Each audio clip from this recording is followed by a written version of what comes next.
जय श्री राम। मैं आप सबका प्रिय कृष्णा देव करते आज कैंसर के बारे में कुछ जानकारी देना चाहता हूं।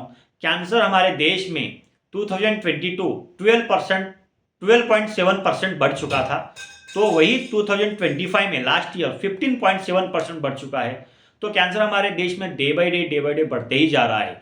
कैंसर होने के बाद हमें डॉक्टर तो बताते ही है कि आपको जो है कीमोथेरेपी करना पड़ेगा, आपको जो है रेडिएशन देना पड़ेगा, आपको जो है ऑपरेशन करना पड़ेगा, आपको जो है सर्जरी करना पड़ेगा। सही है।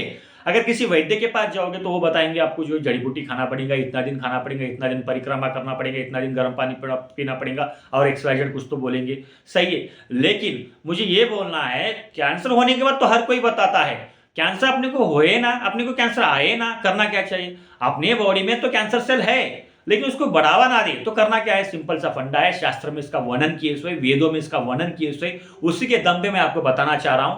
सबसे अच्छा है फास्टिंग। सबसे अच्छा बेहतरीन, आपको कैंसर कभी भी ना आए बोलो तो आपको रहना है फास्टिंग। फास्टिंग कैसा रहना है, 1 वीक में 7 दिन रहते हैं। 7 दिन आप मंडे ट्यूसडे वेडनेसडे कुछ भी खा सकते हो, कुछ भी खा सकते हो, कुछ भी खा सकते हो। खाने के बाद मिनिमम 16 आवर्स और मैक्सिमम 18 आवर्स आपको जो है कुछ खाना नहीं, कुछ भी खाना नहीं है।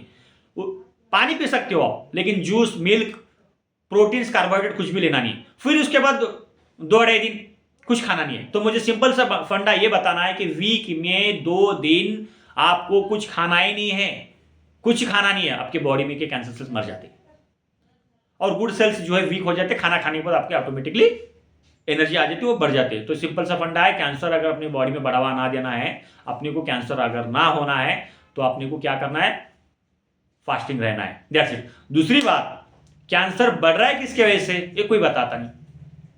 क्या खाए और क्या ना खाए ये भी कोई बताता नहीं। सिंपल सा फंडा यही है, कॉम्बिनेशन खाना खाने के साथ किसका कॉम्बिनेशन किसके साथ खाना ये किसी को पता ही नहीं, कोई बताता ही नहीं। सबसे बड़ा प्रॉब्लम तो यही है, इसके वजह से तो कैंसर बढ़ रहा है।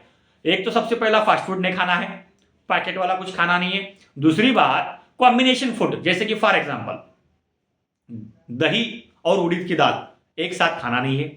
इससे क्या होने वाला है, हार्ट बढ़ता, हार्ट अटैक आ सकता है। दूसरी बात चपाती और राइस एक साथ खाना नहीं है, इससे क्या होता है, इंडाइजेशन प्रॉब्लम होता है।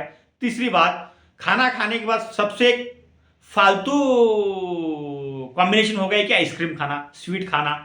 खाना नहीं कभी, क्यों नहीं खाना है, इससे जो है अपना जो खाना खाने के बाद जो बॉडी में अपनी जो स्टमक में जठर अग्नि बोल के रहती है, जठर अग्नि, जैसा हम खाना खाते हैं वैसा वो जो है गर्म हो जाती है कि अंदर हमारा खाना जो है ग्राइंडिंग हो जाता है।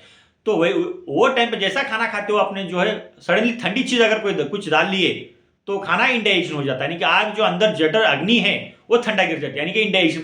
उसके वजह से जो प्रॉब्लम होते हैं अपने को, indigestion problems, acidity problems, sir वजन आना, हेडेक दुखना, वोमिटिंग होना, एसिडिटी होना, डे बाय डे कुछ प्रॉब्लम होते जाता है। इसीलिए मैं ये बताना चाह रहा हूँ कि अपने को खाने में भी कॉम्बिनेशन रखना है कि एक्चुअली किसके साथ क्या खाना चाहिए, किसके साथ क्या नहीं खाना चाहिए, ये भी जानकारी लेना है। आज के वीडियो के माध्यम से ये बताना चाह रहा हूँ।